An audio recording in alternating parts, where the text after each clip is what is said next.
अस्सलाम वालेकुम। तो दोस्तों आज की इस वीडियो में मैं आपको बताने वाला हूँ स्नैक वीडियो को डाउनलोड करने के हवाले से। तो दोस्तों काफ़ी सारे दोस्तों के मोबाइल में स्नैक वीडियो डाउनलोड नहीं हो रहा है, तो उसको डाउनलोड कैसे किया जा सकता है। जैसे कि मेरे मोबाइल में अब इस स्नैक वीडियो को अब मैं डाउनलोड पे लगाता हूँ तो कुछ इस तरह का फेस मेरे सामने ओपन हो जाता है।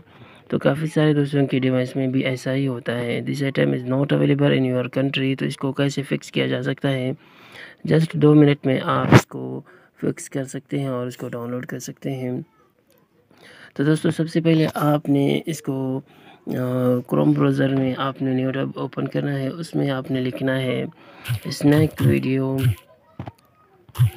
APK Snack Video APK pure. तो जैसे ही आप इसे डायल करेंगे तो आपके सामने कुछ इस तरह का फेस ओपन हो जाएगा। स्नैक वीडियो ये जो नीचे वाला है इस पर आपने क्लिक करना है।